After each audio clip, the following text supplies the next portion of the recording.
Water, the second most vital element needed for life. So the number one vital element needed for life is oxygen. And that's not a surprise, is it? The second most vital element needed for life is water. You can go 3 minutes without oxygen. You can go a couple of weeks without water. Water is the second most vital element needed for life. In fact, where there's no water, you don't usually get people living, do you? Dr. Barbara O'Neill is a famous health expert known worldwide. She strongly supports holistic and natural health, with many testimonials backing her methods. In this video, Dr. Barbara O'Neill talks about the essence of water, but more importantly, how to properly drink water so your body fully absorbs the benefits. This information is very crucial because a lot of people drinking water the wrong way. It can even be unhealthy. I always say to people, how much water do you drink? And these are some of the answers. I don't like water.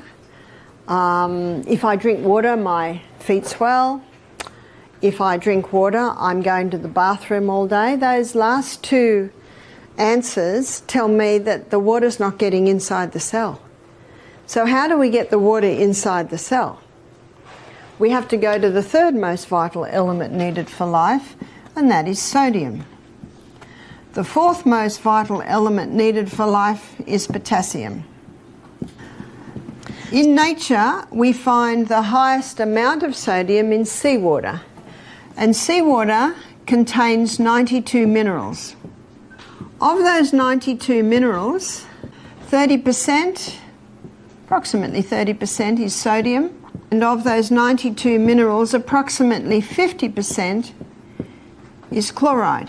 Now, because sodium chloride take up the most amount, they're the first crystals formed when the water is evaporated. So what man does is he scoops up the first crystals formed, he bleaches them white, puts aluminium with it so that it runs freely, and there's your table salt. Table salt is a dangerous salt because we now have two very harsh minerals that if you were to inject both of those into the blood, you would die. There's two harsh minerals and they need all the other 90 to soften them and balance them. The highest concentration of mineral inside the cell is potassium. The highest concentration outside the cell is sodium. And in this bilayered membrane that is around every cell, there are sodium-potassium pumps. And these sodium-potassium pumps are ever going like this, maintaining the balance between potassium and sodium. But when someone's not eating enough fruits and vegetables, and that's where you get most of your potassium, and they're putting table salt on everything far too much, what happens now is sodium levels rise and potassium levels drop. There is a small amount of sodium in the cell, but when this happens, so now sodium levels inside the cell are rising, which they should not, and the cell swells. What's that called? High blood pressure. The doctor is right. Table salt will contribute to high blood pressure. A high intake of table salt can lead to high sodium levels and low potassium levels, causing cells to swell, which is associated with high blood pressure. There's a French doctor named Dr. Lelangre, and he's written a whole book on salt. He said, when people come to me with high blood pressure, I put them on Celtic salt. Why does he put them on Celtic salt? Because Celtic salt contains 82 minerals. It's a hand-harvested sea salt. So the minerals are in the Celtic salt in their balanced form. What about Himalayan salt? In many places, Himalayan salt is a lot easier to get. There's about 75 minerals. So it's pretty good. But I prefer the Celtic salt. And one reason is that the Celtic salt has 3 magnesiums. It contains magnesium chloride and magnesium bromide and magnesium sulphate. Magnesium is a water-hungry molecule, And this explains why the Celtic salt is such a moist salt, especially when we've had a lot of rain, because those 3 magnesiums absorb the moisture. And because magnesium is a water-hungry molecule, it can be used to help the water get into the cell. So Dr. Barbara O'Neill recommends Celtic salt, which contains 82 minerals, as a remedy for high blood pressure. It's preferred over Himalayan salt due to its additional magnesium types, which help in hydrating cells. So when you take a crystal of Celtic salt, put it on your tongue, and some say, how big's a crystal? Well, if you've got high blood pressure, start small, about the size of a sesame seed. I don't have high blood pressure, so I might have about 3 times little sesame seeds. Put it on your tongue, your mucous membranes start absorbing the minerals, the magnesium is taken to the cell membrane, and you drink your water, and that magnesium pulls that water inside the cell. It's the quickest way to hydrate a body. The only time excess water drinking can be dangerous is if people drink too much at once and don't have the minerals that are in the Celtic salt to pull that water inside the cell. I've had people complain to me, they say, I'm drinking more water now and now I'm going to the bathroom all day. So I say, are you having the salt? Have a little crystal before every glass of water. And ideally we should be having approximately 8 glasses of water a day. And then I say to them, and don't drink a whole glass at once. Huge water in, it's not long before huge water has to come out. It's like watering a plant. And look how God sends the rain, little by little by little. And when there's a tornado, when there's a torrential downpour, that's when the soil gets washed away and flooding can happen. So remember that with your body. Take it little by little by little by little. It is the best way to take it. So basically, if people experience frequent urination after drinking more water, it may be due to not using Celtic salt. It's better to spread water intake throughout the day and add a little salt to each glass of water. This method helps in maintaining hydration. And did you know that sodium chloride is so strong it can kill the taste buds? Have you seen people that eat table salt? They put it on everything and they put it on before they've even tasted it. Well, no wonder their taste buds are dying. Whereas Celtic salt, with all of its minerals, it enhances the flavour of the food. Now, the red lentils we had this morning, a few people have said, what's in this?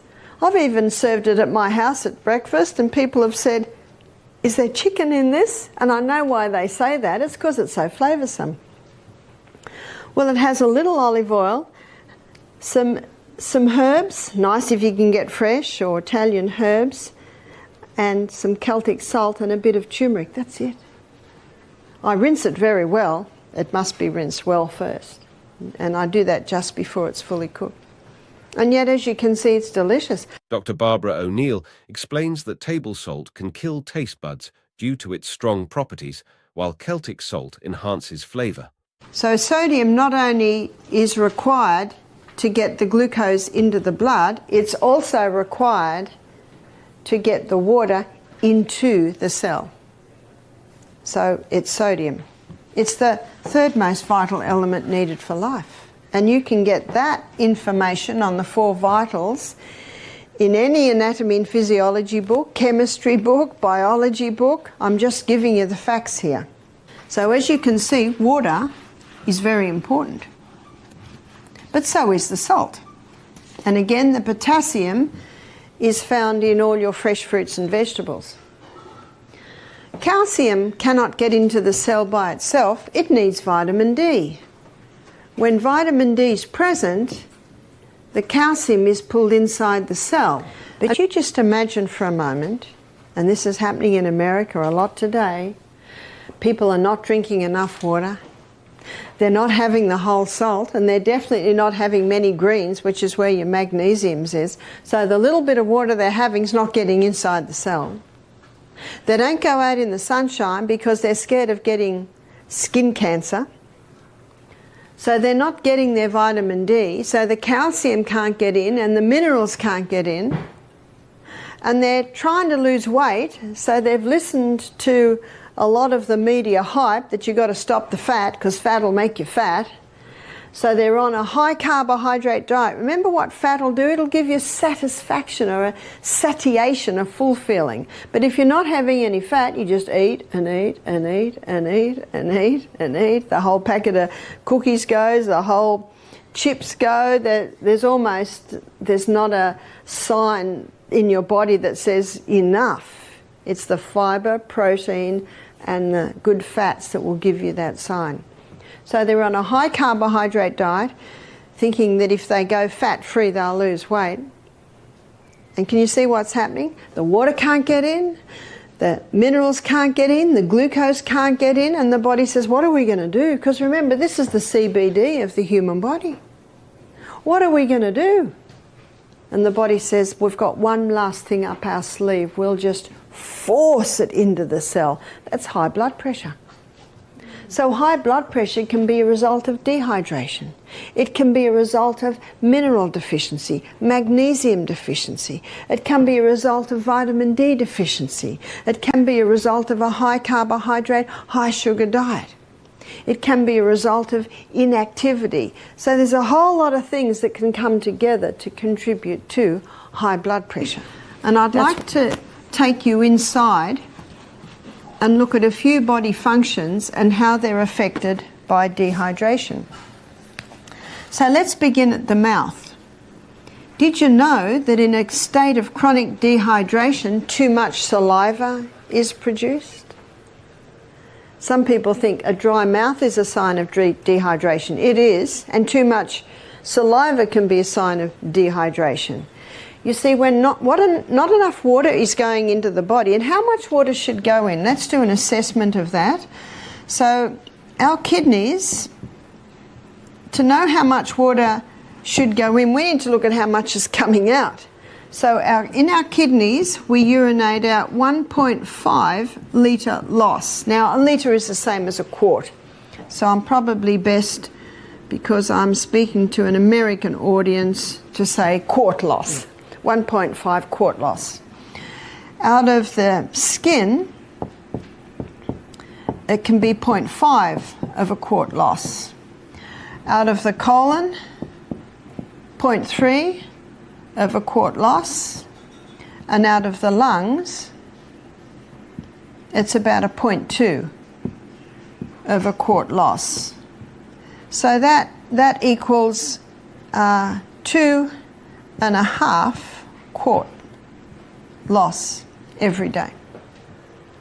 So 2 quarts is 8 cups. So that's 10 glasses, 8-ounce glasses of water a day is lost out of the body. And we have no reserve tank on the back, do we? The only water that's going in is the water we take in. So we should be drinking at least 2 quarts a day. At least, more if possible.